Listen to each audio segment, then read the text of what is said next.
Charles, tu peux débuter. Bonjour à tous, bienvenue à ce webinaire sur les opportunités au Moyen-Orient. Je suis heureux de participer à ce webinaire aujourd'hui. Merci à QWeb d'avoir organisé ce webinaire-là aujourd'hui. Je m'appelle Charles Royer Tremblay, je suis conseiller exportation pour le secteur du bois, construction au Moyen-Orient et l'Asie chez Investissement Québec. Le Moyen-Orient regorge de plusieurs opportunités d'affaires pour l'industrie du bois et de la construction. La région comporte également certains défis et plusieurs ressources sont mises à votre disposition. Il va y en avoir quelques intervenants aujourd'hui qui vont présenter à ce sujet-là. Je suis là avec Investissement Québec pour vous accompagner dans la région afin de vous aider à naviguer les barrières culturelles, trouver des partenaires clients et ouvrir des bureaux de vente dans la région. Par souci de temps, je vais m'arrêter ici. Toutefois, il me ferait plaisir de parler individuellement avec vous à la fin de ce webinaire-là. Euh, pour ce webinaire-là, je serai votre présentateur. Donc, je vais maintenant donner la parole à M. Jean-François Belland, sous-ministre associé aux forêts pour le ministère des Ressources naturelles et des Forêts. Donc, M. Belland.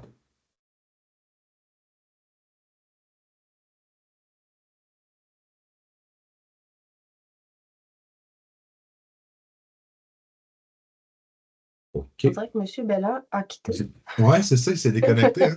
Oui. OK. Parfait. On y reviendra un peu plus tard si jamais il se reconnecte.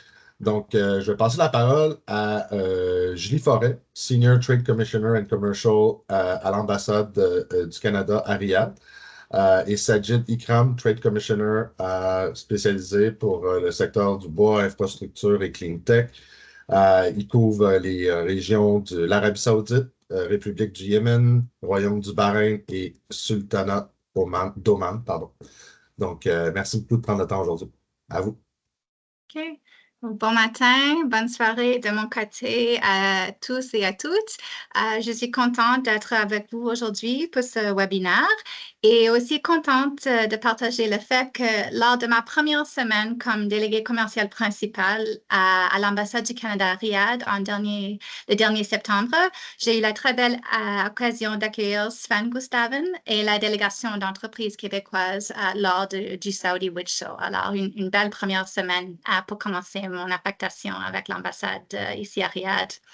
Alors, nous travaillons sous le leadership de M. l'ambassadeur Jean-Philippe Linteau, qui malheureusement n'a pas eu la chance d'être avec vous aujourd'hui, mais est ici pour appuyer le programme commercial ici à l'ambassade à Riyad. Je compte une équipe dynamique de 7 délégués commerciaux. Nos activités sont axées sur 7 secteurs prioritaires, y compris l'infrastructure et la construction. Et depuis mon arrivée, il y a 8 mois, je compte plus d'une dizaine de délégations commerciales axées sur les gros événements tels que Saudi Wood Show, Big Five, Future Minerals Forum.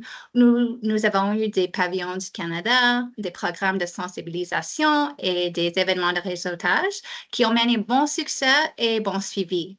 Je dirais que chaque semaine, on a des PDG et gestionnaires de développement d'affaires d'entreprises canadiennes innovatrices qui voyagent ici à Riyad pour explorer des débouchés commerciaux. On m'a demandé juste de toucher un petit peu sur le service des délégués commerciaux. Si vous n'êtes pas au courant de ce service, c'est un service gratuit qui est géré par Affaires mondiales Canada. Et le SDC aide les entreprises canadiennes à explorer des occasions d'affaires à l'étranger, donnant accès à des programmes de financement et de soutien, à des occasions d'affaires internationales et à notre réseau de délégués commerciaux travailleurs dans plus de 160 villes autour du monde.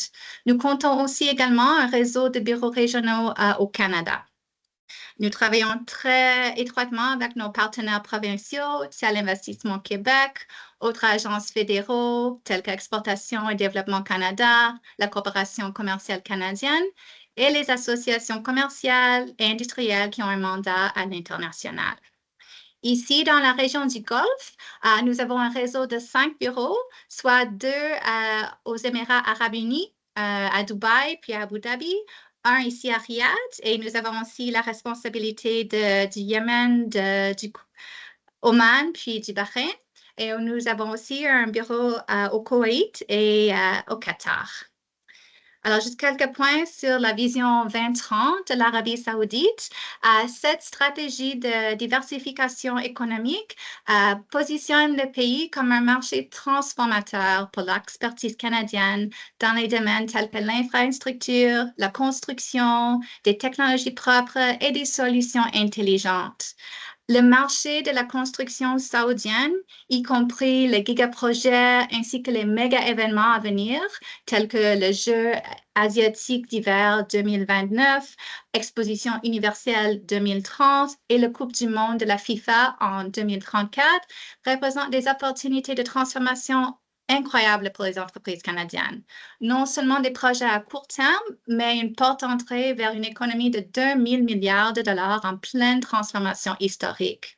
Et je sais qu'on est ici pour parler du marché du bois en Arabie saoudite, que ce marché devrait atteindre une valeur de 5 459 millions de dollars canadiens d'ici 2029.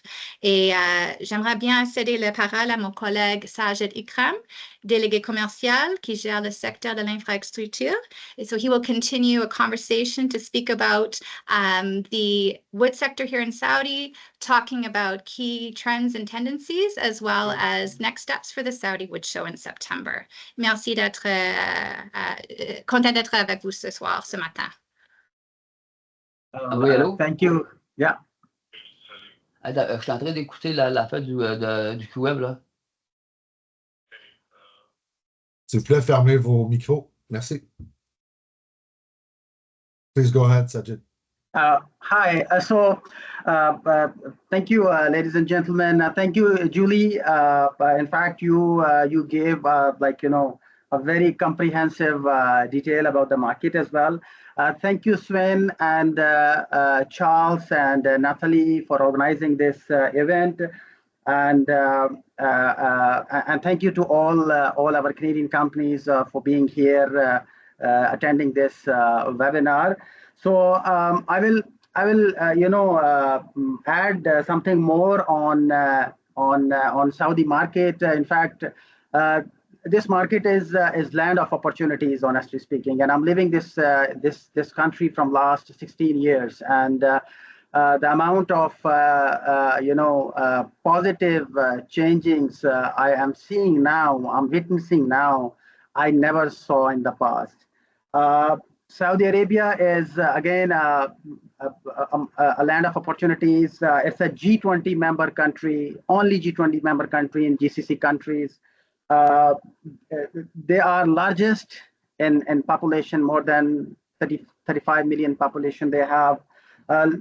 Geographically, they are connected with all GCC countries, and from GCC countries to MENA, Africa, and then to Central Asia and East Asia, and South Asia as well. And at the same time, they are connected with through neighboring country to Europe as well.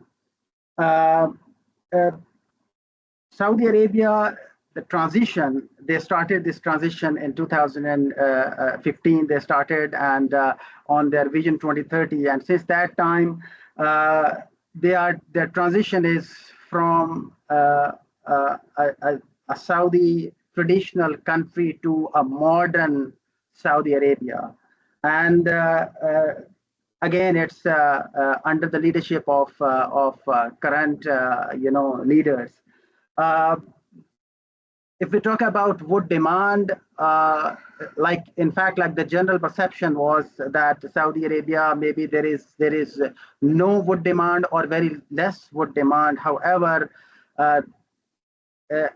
if we talk about the volume of this country, they have they have a huge demand because of their giga projects. Because the focus of those giga projects are sustainability. And if we talk about sustainability and environment-friendly construction material, wood comes on the top. And I would highly recommend this market. We are here to support you. And I know the Canadian companies are diversifying towards other countries. And I guaranteed you that this country, Saudi Arabia, is best place to diversify. I guaranteed you. And now we talk about Saudi Wood Expo. Saudi Wood Expo is this is second time this event is happening. I'm sure Sven gave you more detail about this event, but from our side, from Embassy, we'll be more than happy to welcome you here. We will support you. We will connect you to all the Giga projects. We will connect you to the local market as well. And of course, we will organize events here, B2Bs, and all those things. I will not take more of your time. I know, like Charles and Sven, they are looking at me that I'm taking more time. So thank you very much. Thank you, Sajid, and thank you, Julie, for the presentation. I think it's very interesting, and we'll make sure the participant can connect with you after the webinar. So without further ado, I will introduce Amir Rashid, PDG et fondateur de Timber Exchange. He will present the Middle East and North Africa softwood lumber market and timber exchange market and price reporting services. So Amir, the floor is yours.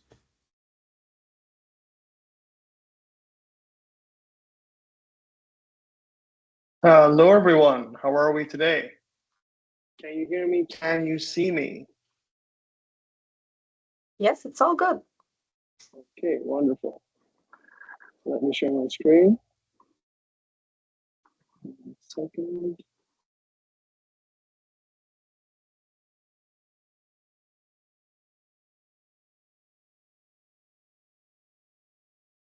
Can you see? Coming. Yes. Wonderful. Really, really good to be here.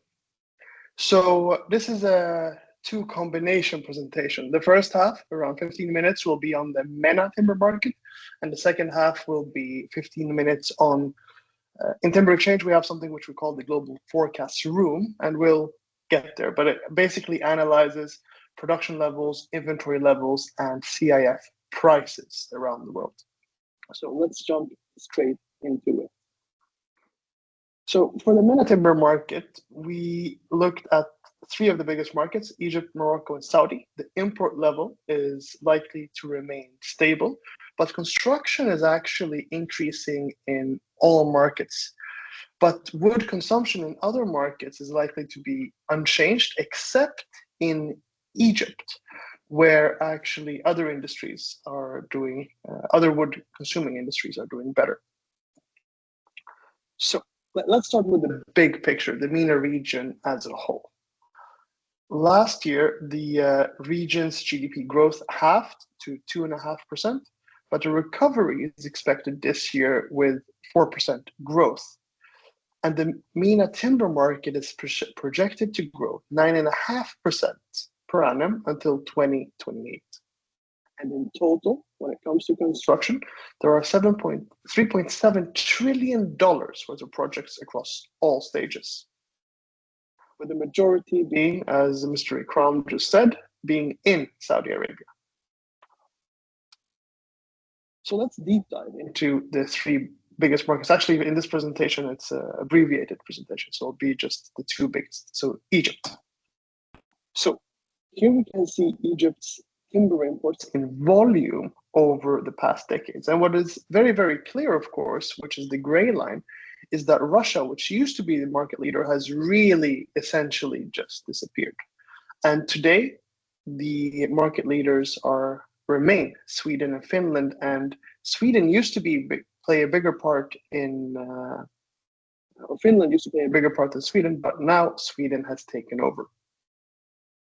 So what's happening in Egypt? Well, over the past 9 years, the government and the private sector have built 1.6 million homes.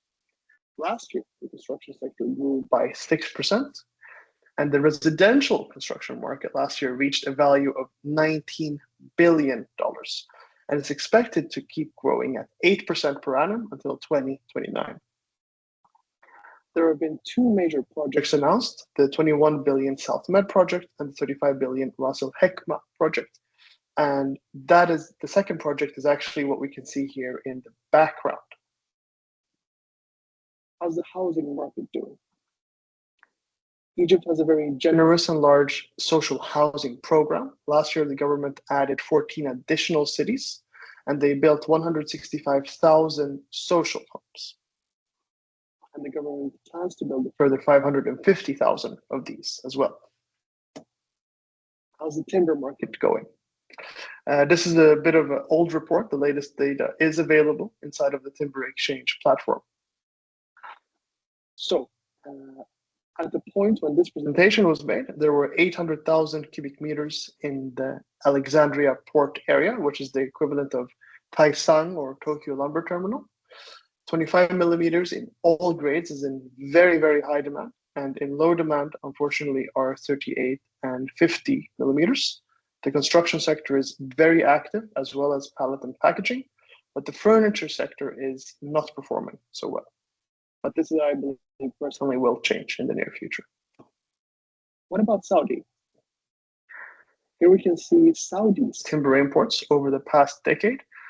They significantly increased their imports during the COVID years, especially from Finland and from Brazil. But both of these have now come down to more normal levels.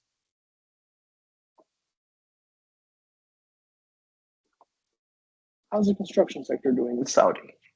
Well, it accounts for 6% of GDP, and last year the sector grew by 4%. And this year, construction output value is expected to reach $150 billion. And the sector is expected to keep growing at 5% annually until 2027. And by 2028, the sector's value will reach $181 billion. And this is when it becomes the world's biggest construction market. What about the housing market? Last year, real estate transactions worth $168 billion were completed. And this is actually a 52% increase comparing July 23 to July 24 for the annual period, of course, not the 2 months. Last year also, the social housing program had 117,000 beneficiaries. And one thing which is important to note is, if you're not familiar with this part of the world, all of these are countries, especially those with larger populations, Morocco, Egypt, Algeria, Saudi, they have a lot of social and affordable housing programs where they are just building like there's no tomorrow, essentially. The government plans to invest $1.3 billion in housing projects this year. And over the next decade, it's expected that $160 billion will be invested in housing. How's the timber market doing? Well, 2025 is expected to be a better year. Inventory is, at least for now, on the higher side. Demand for spruce is strong, but demand for pine is challenging.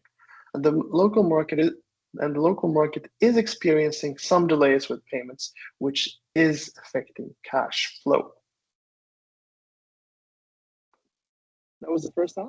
Maybe I went a little bit too quick, but let's now continue to the forecast room. So we analyze market movements, and we try to identify early market trends, and we try to understand why and how markets around the world are changing. And we're able to do this because we track what's happening in the forest, production levels, inventory levels, production levels, trade flows, and consumption levels. This is usually an hour and a half presentation, which I've really narrowed down to just a few key insights where you still definitely will get a very good understanding. So let's jump into it. So I like to start these from the global level, because what's really interesting is that we consolidate all the data.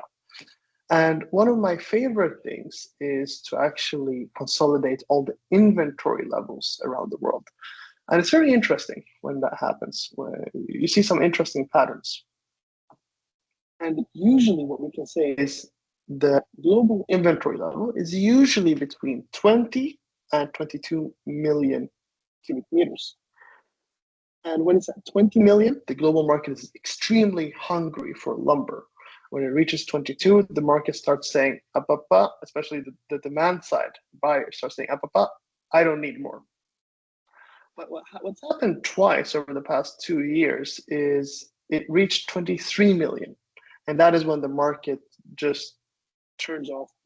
No way, it's not about the price anymore. We literally don't have any place to store it. So last summer, around June, it started to come down again from 23 down to 21, which is very good. That's where it should be. It's right smack in the middle on the average. The problem is that it started going up again. So it's not so. And now it's becoming dangerously close to 22 million, which is not good from a demand side perspective. And we'll deep dive into this and see in much closer real time where inventories are high.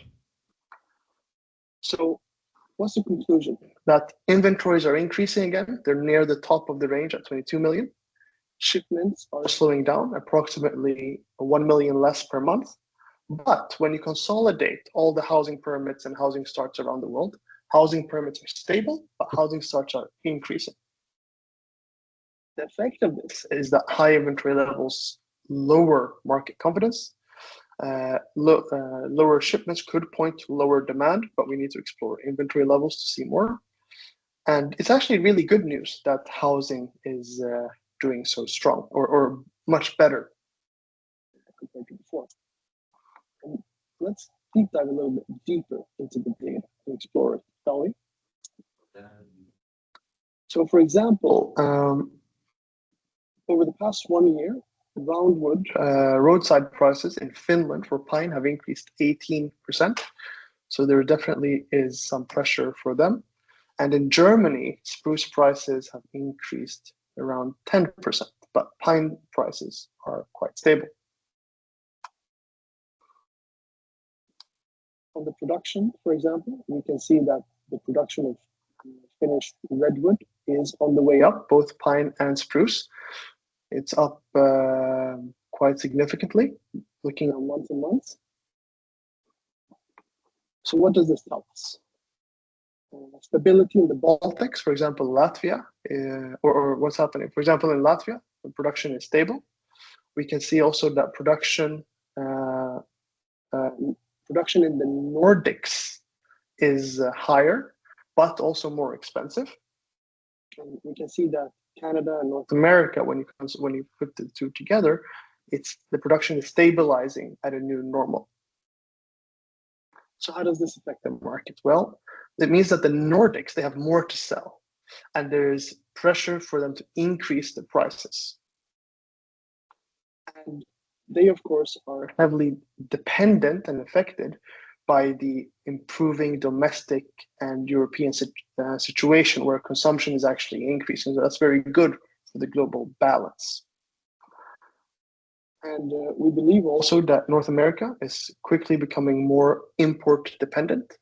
Now, especially if there's a gap in duties, that some countries have lower duties than others. So that could be an opportunity for Europeans and South Americans to export more to the US. But then obviously it also means that, for example, Canadians can place that volume elsewhere. For example, in the MENA region or in the UK. Let's look at inventory levels. And this is one of my favorite graphs, because we consolidate all the import markets and all the export markets inventories. And what's really clear is that the pace of inventory increases is quicker in the import markets than in export markets, meaning that they're piling up, they're stocking up. And as you can see also in the export market, the bottom graph is in May 24. If I'm moving the mouse now, I hope that you can see it there. It fell pretty rapidly. And I think, if I remember correctly, it was because Canadian volumes fell, that started falling then pretty rapidly.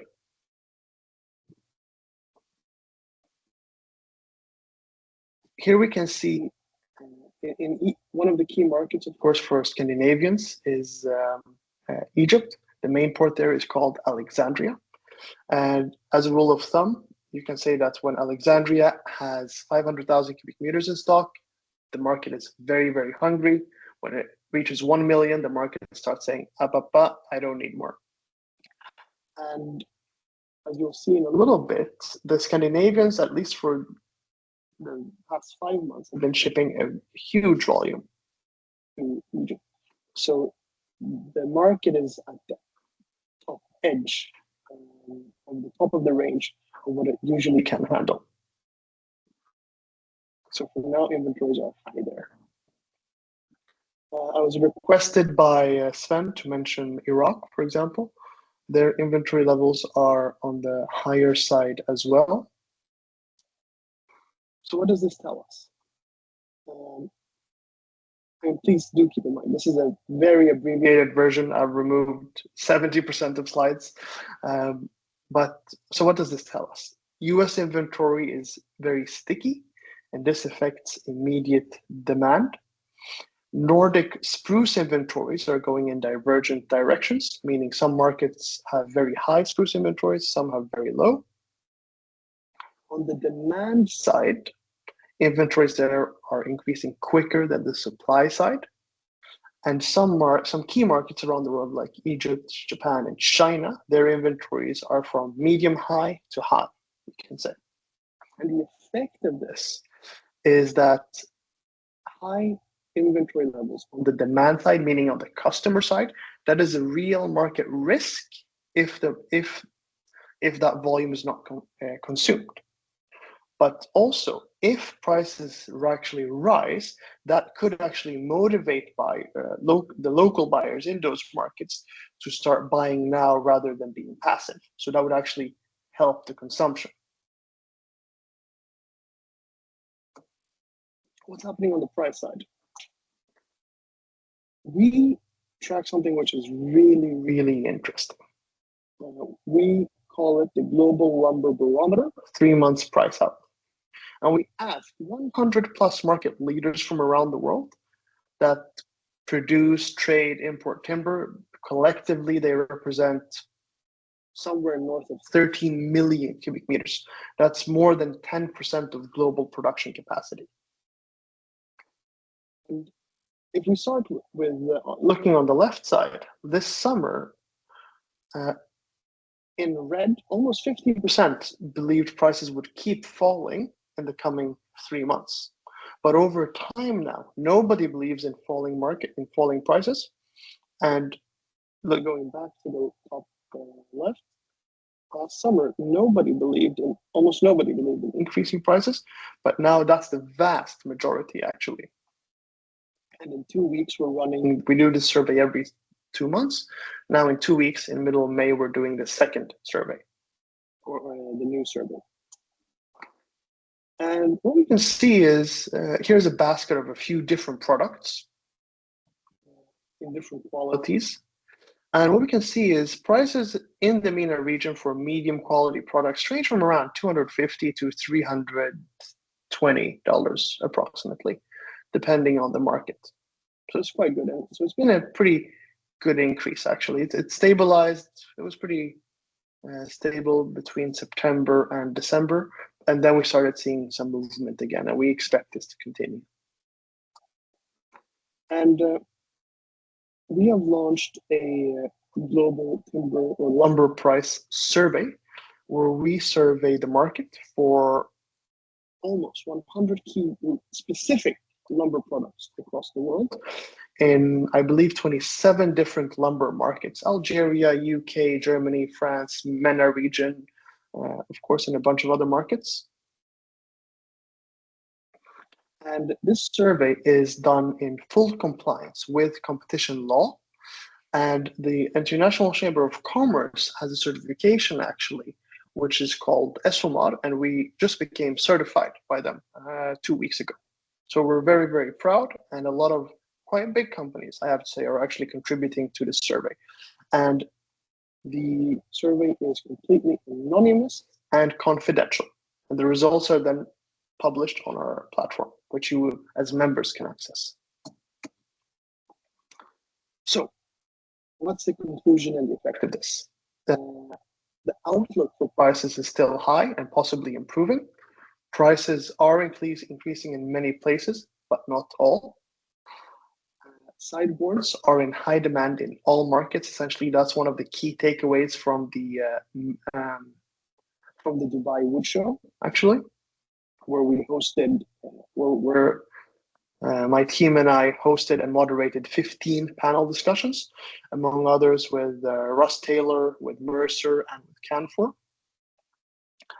The outlook for center cuts is not great, but it is actually improving compared to before. So that means that you as sellers need to really balance your portfolio of products and specifications and combining what is moving versus what is slower, so that you can actually allocate your production. And let's identify some interesting trade flows, shall we? Here we can see Chile's export volumes by destination. Chile is essentially out now of the UAE market, which we can see in pink, and they're very strongly increasing to Saudi Arabia. In March alone, they shipped 60,000 cubic meters, which is quite for them. And this is now what I meant by the Nordics being increasingly reliant on Egypt. So the red line, which you see, that's the average monthly shipped volume to Egypt. And it's usually around 200,000 cubic meters. But what's happened ever since December, almost every single month or every other month, the Scandinavians combined have shipped much more than the average, even 50% more or double the volume. So if we actually look at comparing in the orange circle on the right side, January to April 2025 versus 24, Scandinavians have already shipped 134% above what they did the same period last year. Let me repeat that.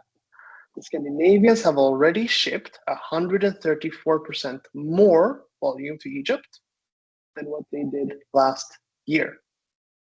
For some of you, Egypt might seem like a small, distant market, but for the Scandinavians, for Finland, it is the biggest volume, biggest export market by volume. And for Sweden, it's the second biggest export market by volume after the UK. So from a European perspective, this is really, really big, actually. What does this tell us? South America is exporting less to all markets except Brazil to US and Chile to Saudi. New Zealand's exports are falling. China is strongly buying from Russia again. They had started buying 30-40% less on a monthly basis, but now it really, in just 2 months' time, it really soared. And it's very clear from the data that the Nordics are heavily relying on Egypt now. So there's a bigger opportunity for EU producers to go to the key markets of South America. There's less pressure from Russia on Egypt as they are increasing in China, and there's less chance for EU to offload their open specification cargoes in China as and diversify away from Egypt due to competition from Russia in China. So it's very important to monitor both consumption and inventory levels in these end markets. Mr. Rashid, Yes. we still have 2 minutes to go. Okay. So please, can you wrap it up a bit? Thank you. Absolutely. And the final thing, consumption. What's interesting here? Japanese consumption is on the way down. And Japan seems to be bottoming out. So comparing 25 to 23, it's 7% less, but actually 24 to 25, it's just 1% less. So it seems that this is the floor that it will continue on. So the conclusion of this, the final takeaway, is that the EU market shows signs of overall improvement, except Germany. US and Japan are doing worse than last year. US new housing starts are up, but repair and remodel spend is down. And the effect of this is that there's increased consumption in Europe, and there might be some temporary shifts of volumes from oversupplied markets. And yeah, we do this analysis every single month. Thank you very much. Thanks a lot, Mr. Rashid. It was a very insightful presentation. For everybody, we will keep the question for the end of the program. So then we will have time to go through all the program, trying to do it before 12. So without further ado, j'introduis Sven Gustafsson, directeur bois résineux chez QWeb. Il va présenter les produits du bois résineux du Québec pouvant être vendus sur le marché du Moyen-Orient. Merci, Sven. Merci, Charles. Puis merci aussi, Amir. Et j'aimerais tout de suite ajouter à ce que Amir a dit que nous allons faire, nous venons de faire en fait une entente avec Timber Exchange. Nous allons être capables d'offrir gratuitement aux membres pendant une période jusqu'à septembre cette année l'accès aux plateformes, toutes les données que Timber Exchange ramasse en termes d'inventaire, production, consommation, mais aussi le niveau de prix. Fait que sous peu, cette semaine, nous allons envoyer toutes les instructions comment s'inscrire pour avoir accès à ces services-là. Évidemment, c'est un service qui va être offert individuellement avec vous et pas une possibilité de partager at large. Fait que c'est important à dire aussi. J'ai aussi promis à mon collègue Frédéric Jacques de dire que, OK, aujourd'hui, on est vraiment focusé sur le bois résineux. Fred est là et il peut répondre aussi des questions concernant les marchés pour le bois franc dans ces pays-là. Donc, je partage mon écran et ma présentation.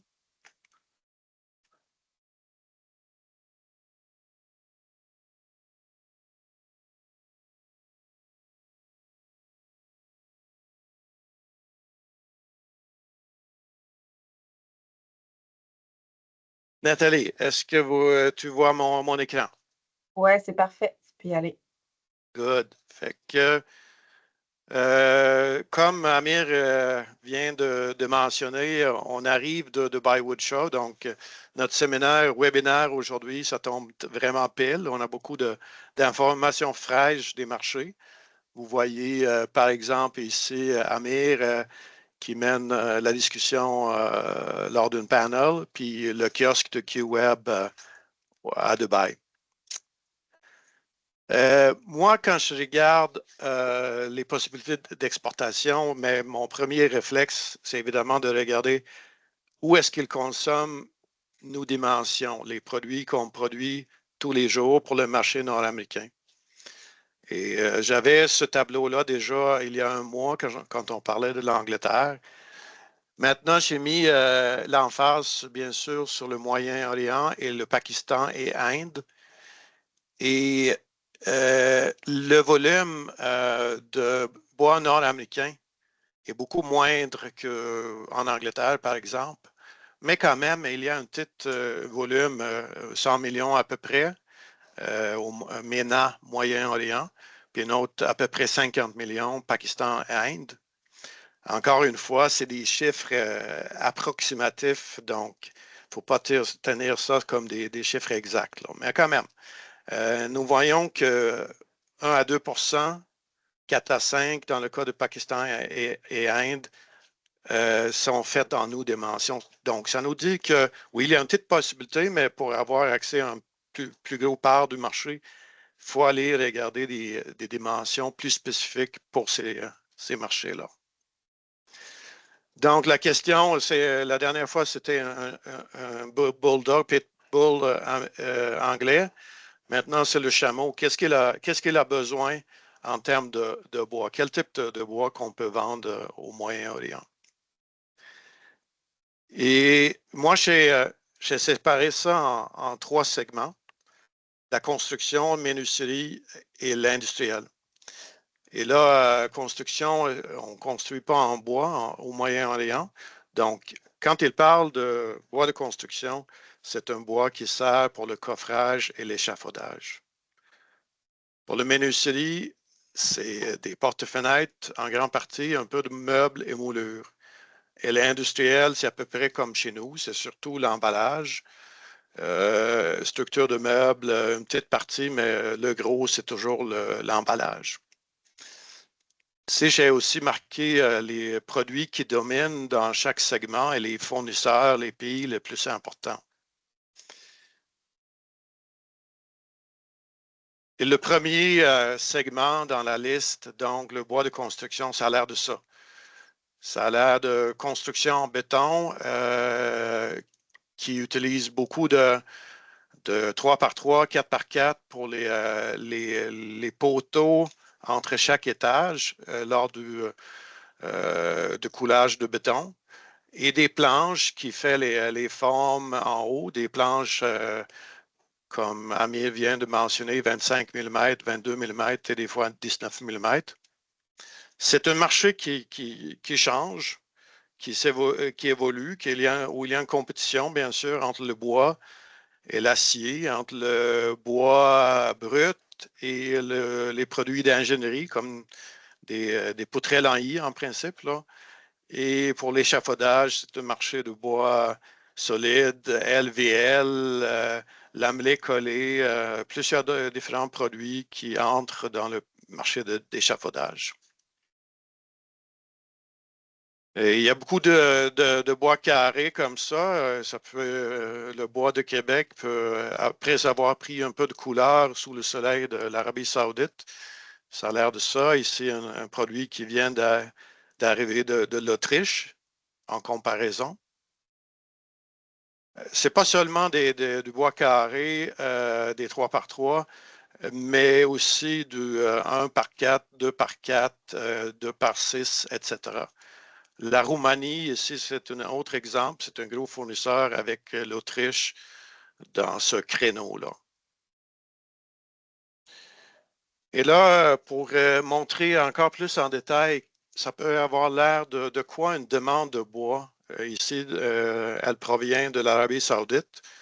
Pour le domaine de la construction, vous voyez qu'en termes de volume, c'est ici le 3x3 qui est le plus gros item pour cet acheteur-là. Ensuite, la planche.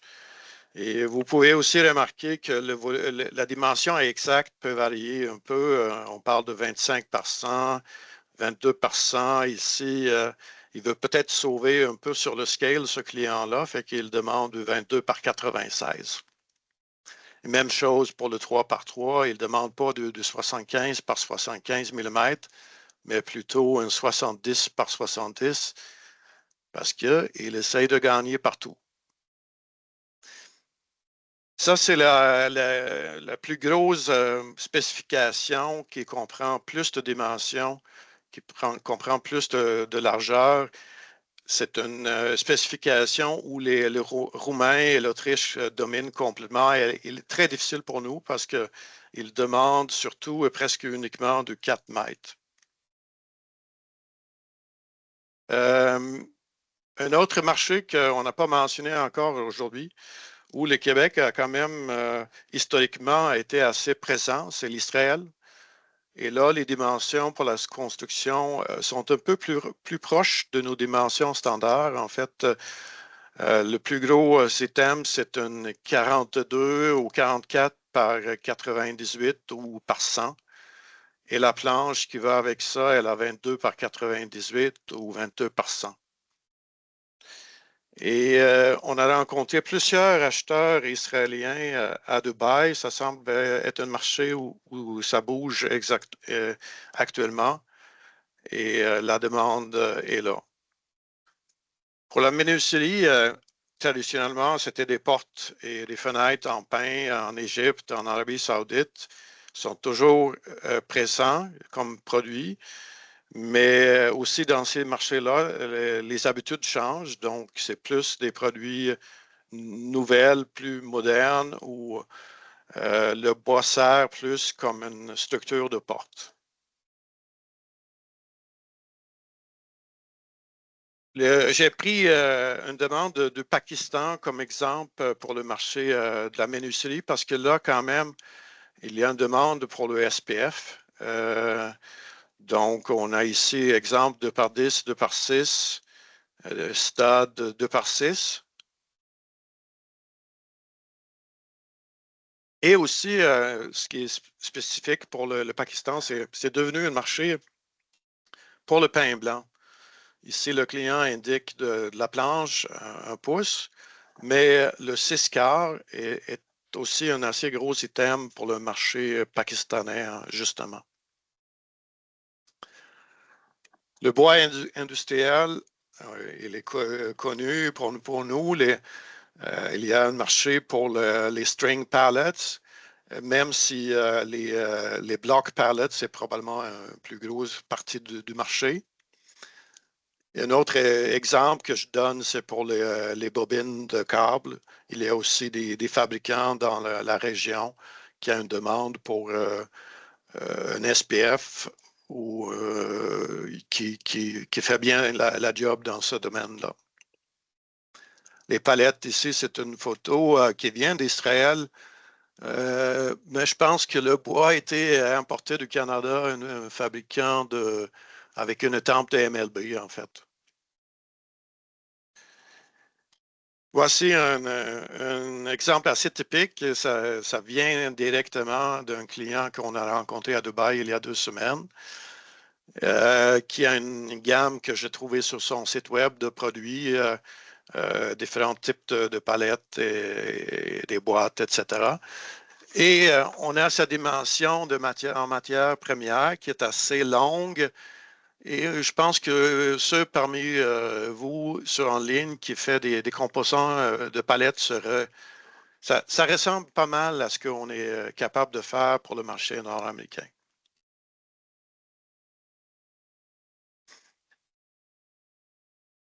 Bon, pour comparer les prix, je reprends un peu le calcul que j'ai fait la dernière fois pour bien calculer le facteur de conversion. Mais j'ai pris un exemple du Moyen-Orient. Ici, j'ai pris justement le produit pour l'Israël, 44%. Pour ne pas se tromper, je calcule le volume en mètres cubes dans un morceau de bois, 0,0132 mètres cubes. Je calcule le volume en PMP dans le même morceau, 0,00666. Et le facteur de conversion va être à 1,98 pour faire des comparaisons de prix.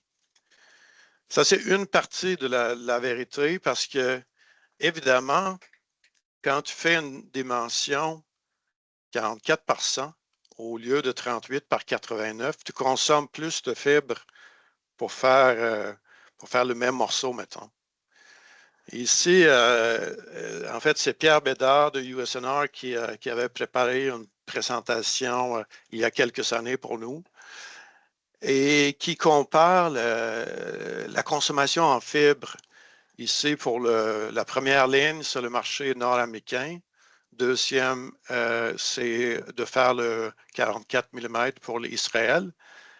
Et la troisième ligne, c'est de faire le carcassing du 45 mm. On parlait de ça il y a 4 semaines pour le UK. Donc, en bas à droite, puis les prix datent de quelques années, vous comprenez, mais le plus important ici, c'est le plus 9% et plus 24%.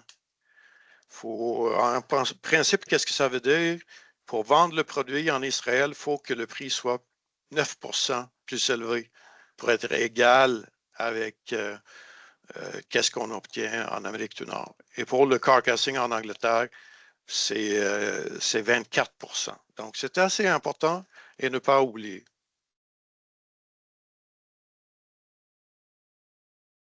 Ici, j'ai fait le calcul de prix. J'ai encore une fois pris l'exemple d'Israël et j'ai calculé tous les coûts, sauf le transport jusqu'à Montréal. Fait que c'est un prix ici, FOB Montréal, livré par Flatbed.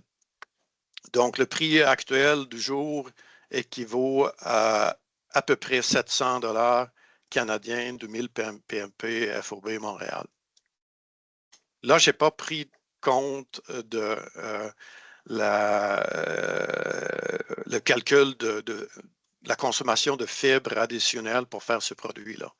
Donc, dans vos têtes, il va falloir inclure ça aussi.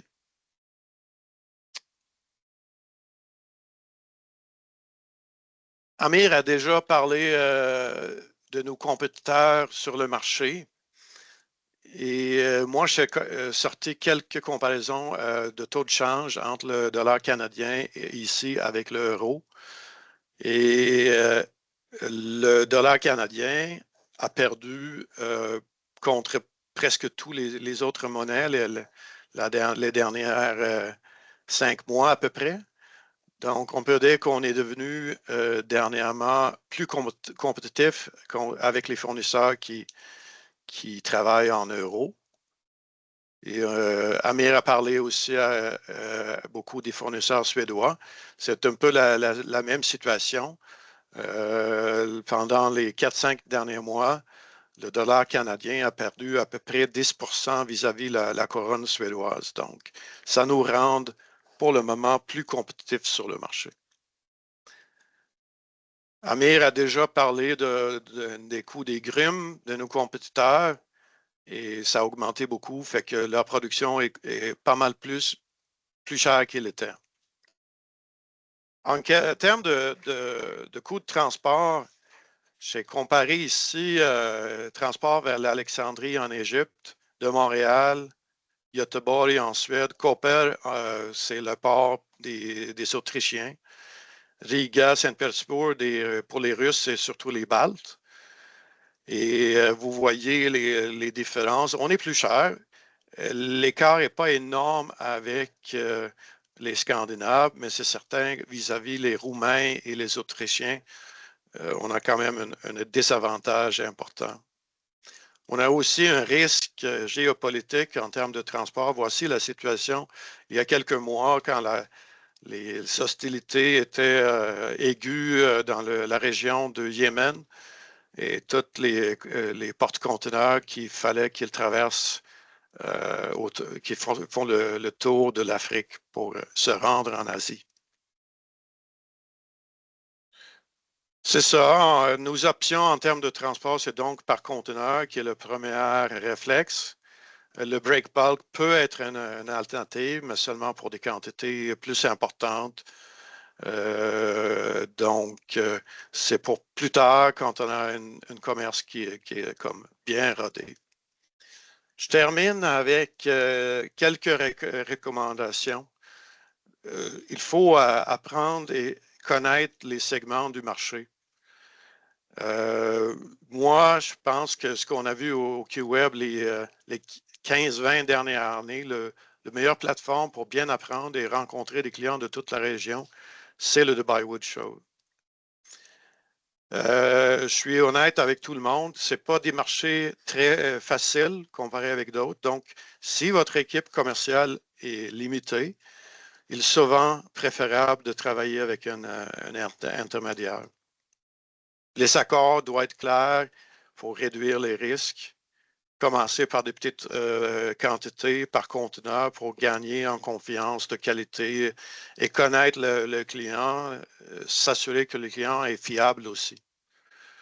Quand même, penser même sur ces marchés-là avec une philosophie de long terme, pas complètement délaisser les marchés, essayer de retenir certaines quantités et garder les contacts surtout.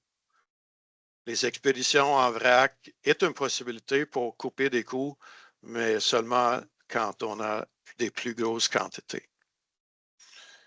Fait que je me termine là, Charles, puis c'est ça. On peut prendre des questions après, Emmanuel. Parfait. Ben, merci beaucoup, Sven. Donc, on va terminer le dernier segment de la présentation aujourd'hui avec Emmanuel Forget, vice-président des opérations chez Matériaux Blanchette. Il va parler de son expérience en exportation au Moyen-Orient. Donc, à toi la parole, Emmanuel.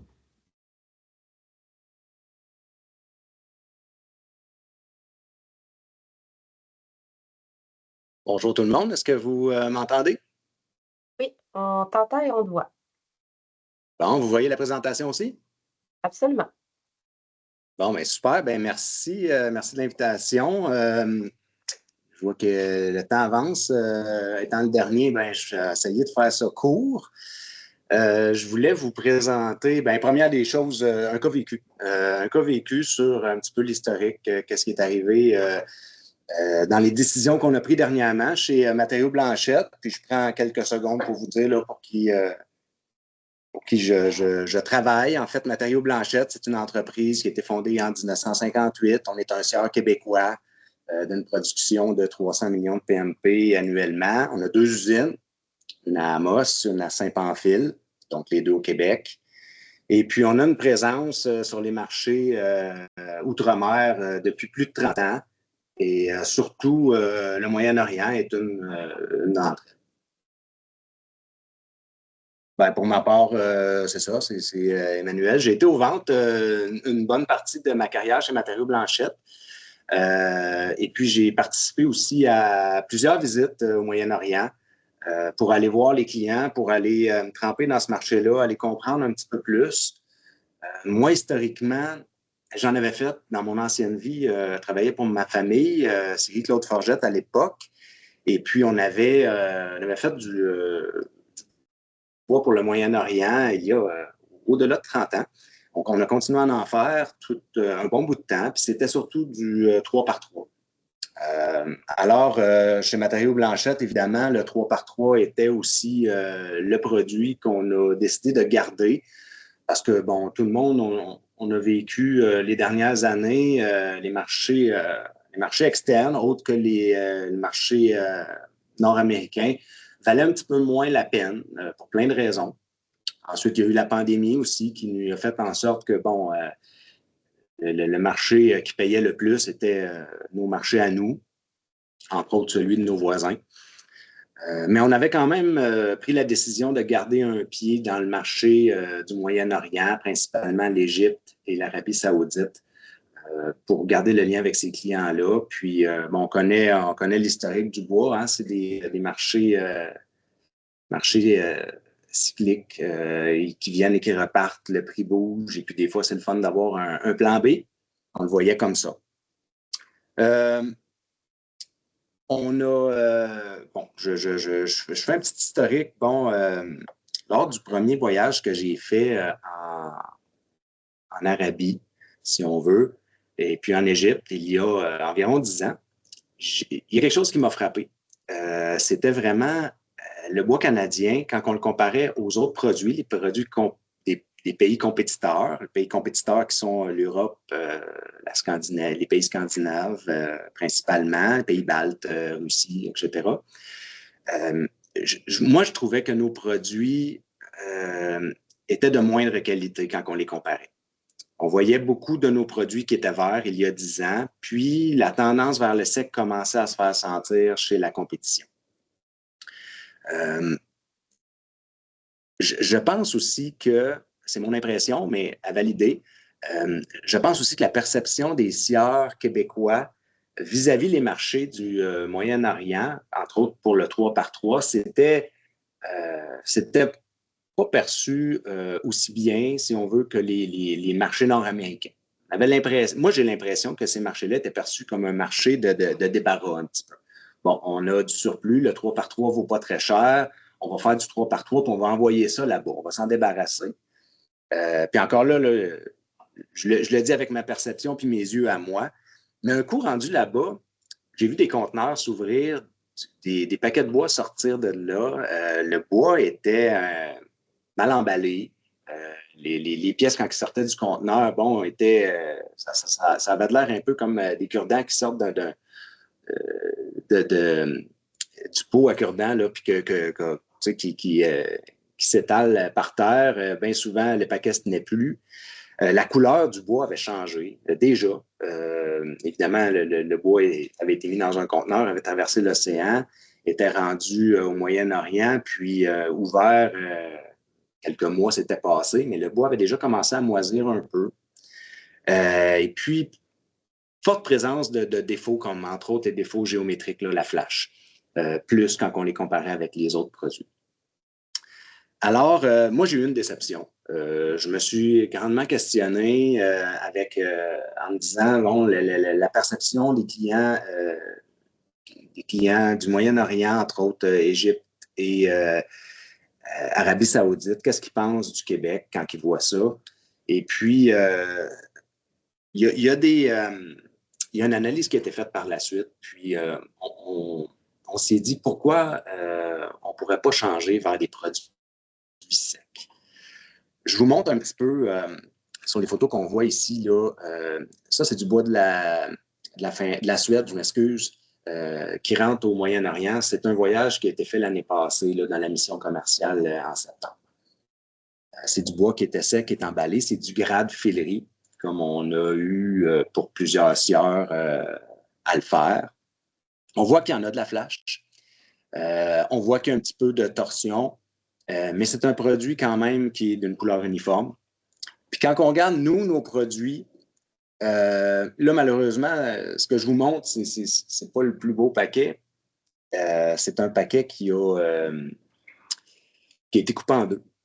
Puis on voit que, bon, la moisissure, c'était plus juste la moisissure, c'est maintenant rendu du bois altéré là, qui s'est propagé à l'intérieur du paquet. Alors, la conservation, le poids, évidemment, du bois sec, ça facilite le transport. C'était un des avantages qu'on voyait pour un petit peu minimiser les coûts. À ce moment-là, la décision n'était pas prise pour nous, Matériaux Blanchette, de changer vers le bois sec. Mais quand on a pu constater ce qui s'était passé, parce que les stocks, dans plusieurs des clients avec qui on a fait affaire, les stocks étaient encore présents avec du bois vert qui datait d'environ 3 ans. Il est arrivé quelque chose, évidemment, la pandémie a peut-être responsable d'une partie de la situation, mais lors de la pandémie, il y a beaucoup de bois qui avait été envoyé. Les clients, évidemment, tout le monde, on a tous vécu la pandémie, le bois battait des records de prix. Et puis, à un moment donné, le marché a changé de bord. À la fin de la pandémie, mais les stocks étaient encore présents. Beaucoup de bois vert, mais la clientèle avait le choix entre du bois sec moins cher ou du bois vert à gros prix, acheté à grand prix pendant la pandémie, et tout le monde a choisi le bois sec. Puis les stocks de bois vert ont resté. Et puis ça, c'est un petit peu un exemple de ce qui s'est passé. 2 ans après, ben, on voit que le bois avait moisi, c'était pas conservé.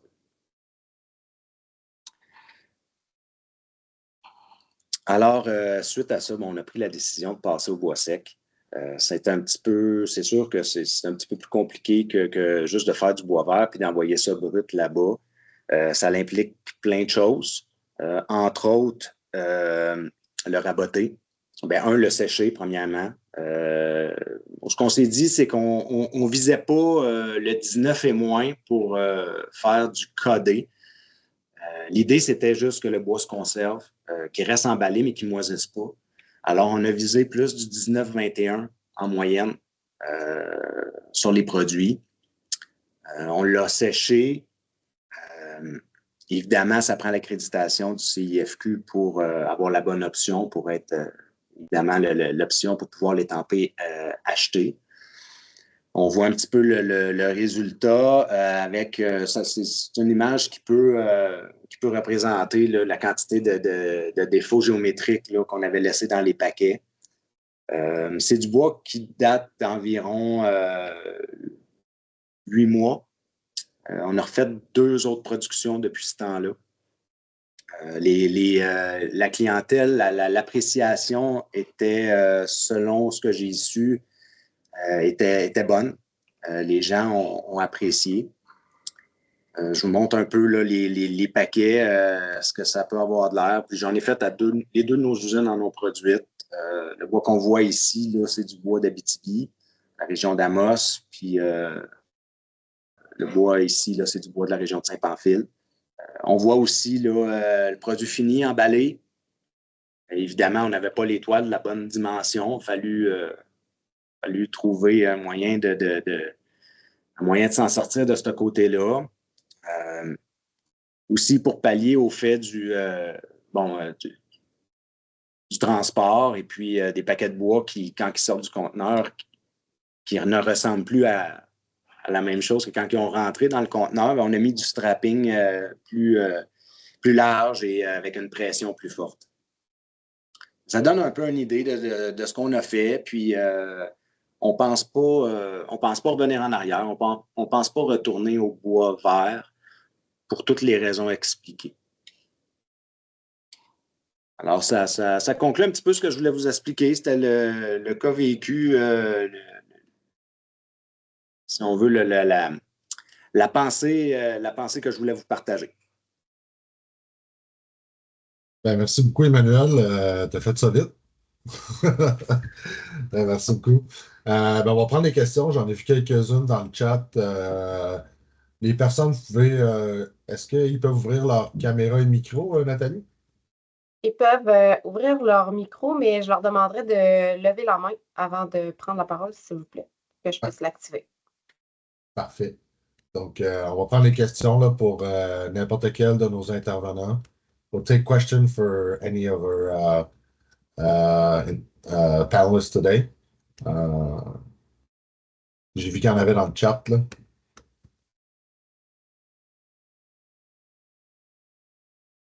Peut-être lire. I can read the one in the chat. I saw a few things. Je pense que c'était une question pour Emmanuel. Les longueurs les plus populaires dans les 3x3. Oui, je peux y répondre. Dans notre cas, on ne fait pas en haut de 3 mètres. Alors, c'est 3 mètres, la longueur principale. Puis, on a fait aussi 3 mètres égale plus ou moins 10 pieds. On a fait aussi les éboutures. On a envoyé le 9 pieds et le 8 pieds. Maybe for Amir, Egypt 25 millimeters boards, are they rough dress? What quality is it? Thank you, Shal, for the question. And thank you, Dennis, who sent in the question. So these are rough sawn boards. They do not need to be S4S. The most popular length is 2.7 and 3 meters, but other lengths are also accepted. It depends really on the end use. Maybe, Amir, you can talk about, I would say, the two qualities in the market, the shawl quality and the higher quality. Yeah, sure, absolutely. So in the Egyptian market, there are different segments, like essentially in any market. So one of the most popular products is called shawl boards. This usually comes from Finland and smaller diameter logs. And this is mainly used for construction formwork. And this is 25-100, 2.7 or 3 meters. And the shawl board quality is, I'm not sure what would be the equivalent in your country, but half of the width is allowed to be Wayne, and maximum a third of the length. That is called shawl board, and those prices are actually insane. Now they have been reached as high as $290 CIF, and it's very funny because the Wayne product the product with Wayne has become more expensive than the sharp edged product. Market dynamics, everyone. But Amir, is it fair to say that the amount of Wayne allowed in those shawl boards is quite exceptional? Apart from that, the market is quite much expecting a square edge product. Yes, absolutely. For any so the way that you can divide it is that you have your furniture grade lumber, which from Scandinavia would be 1 to 4. You have your 5th grade, which is still pretty good as well. You have 6th grade, which is medium quality. Maybe 1 dead knot or something is allowed, depending on where it comes from. But essentially, most products need to be sharp-edged and have fresh knots. Some exceptions can be made. Then you have this shawl board quality, where Wayne is allowed, and then you have your rejects, where absolutely everything goes. and the market is able to consume everything.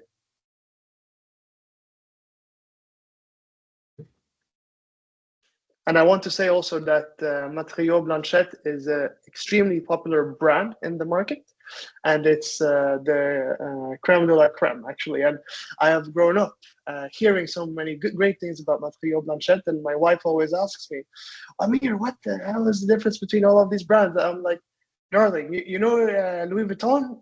Some brands are Louis Vuitton of timber.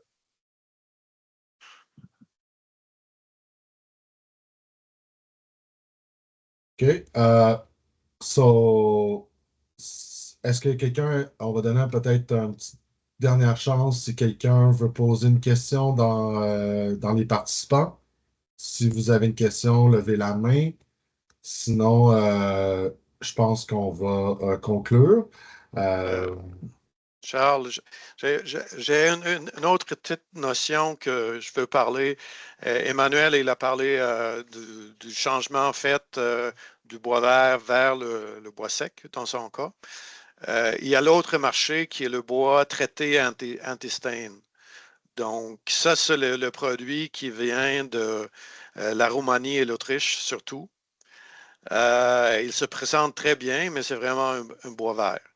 Puis, Emmanuel, n'est-ce pas, on a eu énormément de demandes les 10 dernières années si on ne peut pas faire un produit anti-stain. On a même investigué, puis je pense que personne ne veut aller dans cette direction-là.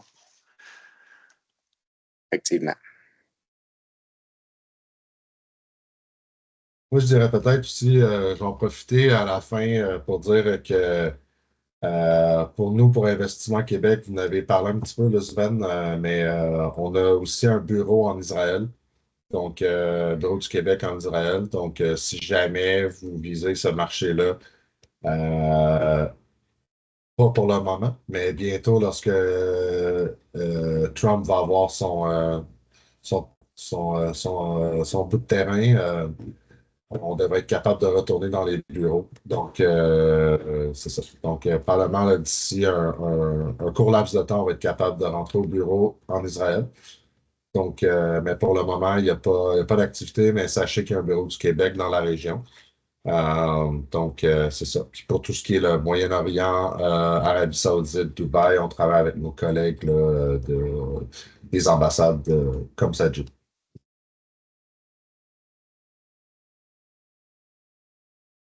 Donc, s'il n'y a pas de questions, on va conclure là-dessus. Peut-être je te laisserai le mot de la fin, Sven. Je remercie tout le monde d'avoir pris le temps de faire la présentation, tout le monde d'avoir pris le temps d'être venu à la rencontre aujourd'hui. Je vais laisser le mot de la fin à Sven.